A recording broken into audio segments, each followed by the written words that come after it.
पूछ रहा है भारत आज, सिर्फ अखिलेश यादव से नहीं, हर एक भारतीय से।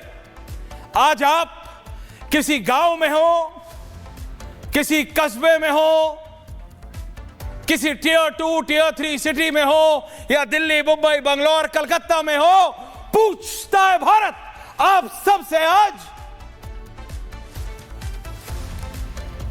कि भारत आज भी 2025 में एक कृषि प्रधान देश है कि नहीं, पूछता है भारत। आर वी प्राउड, हम अपने किसानों के, हम अपने आप को गौरवान्वित महसूस करते हैं कि नहीं कि वी फीड, हमारे देश का जो अनाज है वो दुनिया की 30% आबादी को, भारत के अलावा, हम अन्न देते हैं।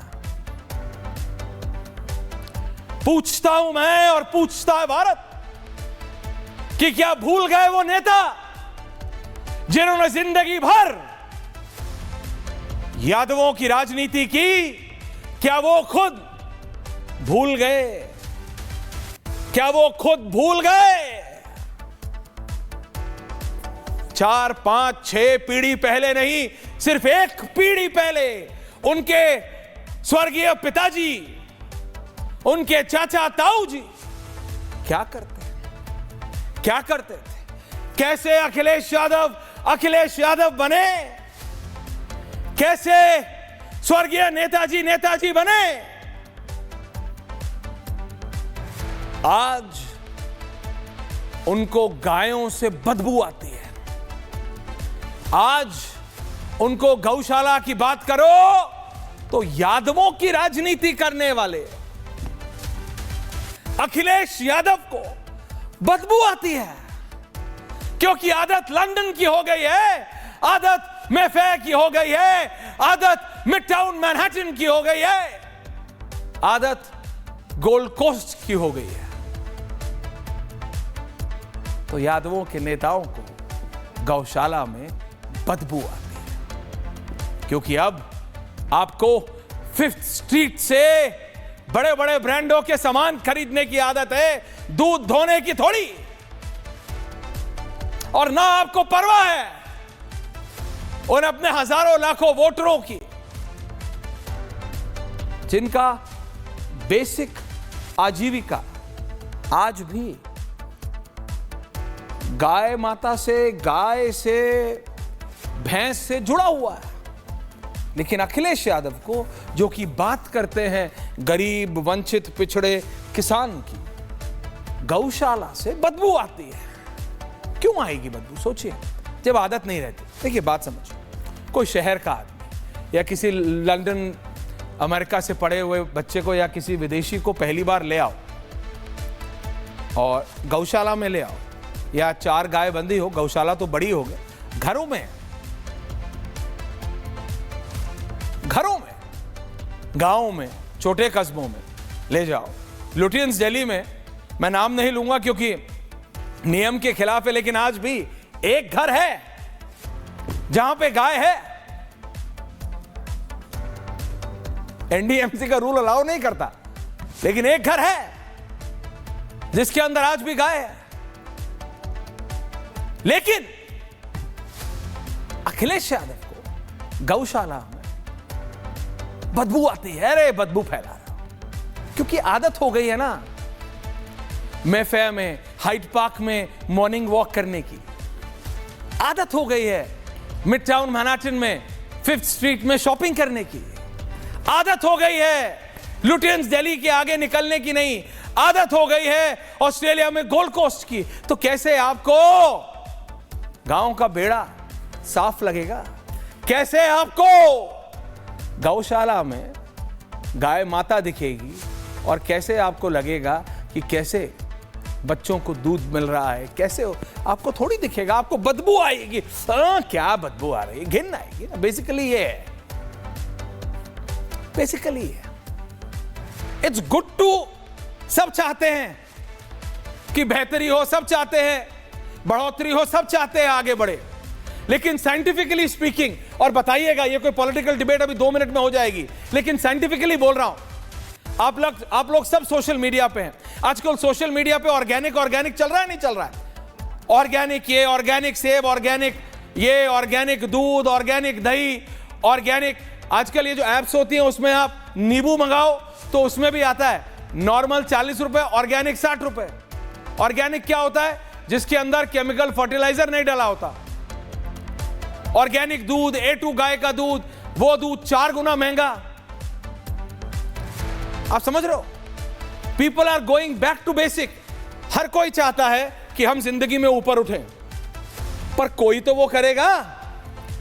कितने आईटी प्रोफेशनल्स हैं, कितने आईटी प्रोफेशनल्स हैं जो छोड़ के ऑर्गेनिक फार्मिंग कर रहे हैं। ये कितने, मेरे को बता रहा था कोई, मेरे को न्यूज रूम में कोई सोशल इन्फ्लुएंसर है, छोड़ के गौशाला खोल रहे हैं क्योंकि प्रॉफिट है बहुत।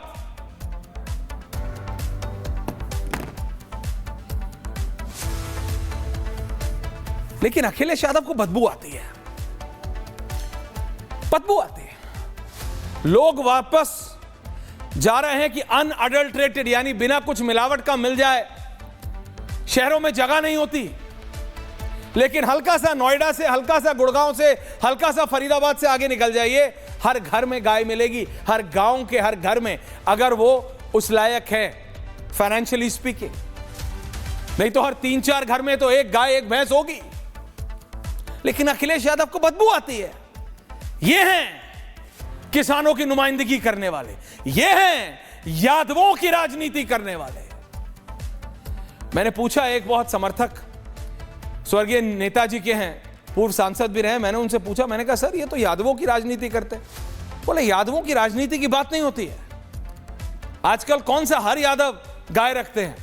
सबको मॉडर्न होना है, बिल्कुल होना है, लेकिन गाय पर टिप्पणी क्यों करने की जरूरत है अखिलेश यादव को? ये मैं नहीं, उनके खुद के बहुत क्लोज नेता ने भी कहा कि गौ माता पे क्यों करनी है भाई, उनको गौ माता से बदबू आती है। ये ज्यादा लेफ्ट वालों के साथ रहने लगे, स्नाइड रिमार्क दिया इन्होंने।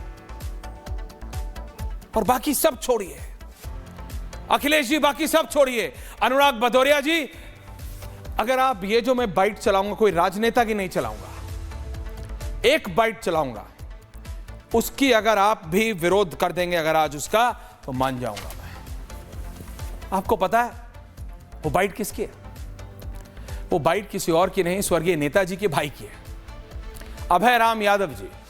वो गांव में रहे, बाकी सब भाई, उनके बच्चे, अभय राम यादव जी के बच्चे भी राजनीति में, लेकिन वो खुद गांव में रहे, गाय धोते रहे, दही दूध निकालते रहे। क्यों? क्योंकि उनको बदबू नहीं आती थी अखिलेश जी। और जब उनसे पूछा गया, ये मैंने ओपन सोर्स से बाइट निकाली है, उनसे पूछा गया कि आप तो नेताजी के इतने करीबी थे, आप क्यों नहीं गए दिल्ली? तो पता उनका जवाब क्या था? सुनिए, और फिर अनुराग भदौरिया सोचिएगा कि रड़क में यानी in the flow Akhilesh Yadav ji बोल क्या गए हैं। Can I have Akhilesh Yadav ji के चाचा जी या ताऊ जी, मुझे एग्जैक्टली नहीं पता है कि स्वर्गीय नेताजी से बड़े हैं या छोटे अभय राम जी, लेकिन मुलायम सिंह यादव जी के भाई क्या कह रहे हैं कि वो शहर क्यों नहीं आए? क्योंकि उनको बदबू नहीं आती थी, उनको अपना परिवार पालना था। Play the bite. सब दिल्ली चले जाते जो, तो घर कौन देखता, कौन अन्न पैदा करता, कौन घी दूध पैदा करता है? तो देखे तब खाने को इंतजाम न रहा था। अच्छा। अब यहीं तो सब गेहूं, चना, घी और जीव जानवरों के सब खुद ही पैदा करते हैं। सब यहीं से जाता है सबके लिए, लखनऊ दिल्ली। अच्छा, आप बढ़िया देखियो, अखिलेश से लेके मुलायम के सबके लिए आप ही भेजते हैं यहीं से? हाँ, सबके लिए। अच्छा। अखिलेश, मुलायम सिंह, राजपाल जो इटावा रहता है। मतलब व्हाट डू आई से? किसी भी घर में एक भाई पीछे रहा कि भाई दूध घी कैसे जाएगा? नेताजी के छोटे भाई है, मुझे बताया गया। कौन भेज रहा है? अपने बड़े भाई के परिवार के लिए मैं ही भेजूंगा, अपने परिवार के लिए भी भेजूंगा, लेकिन अखिलेश यादव को बदबू आती है।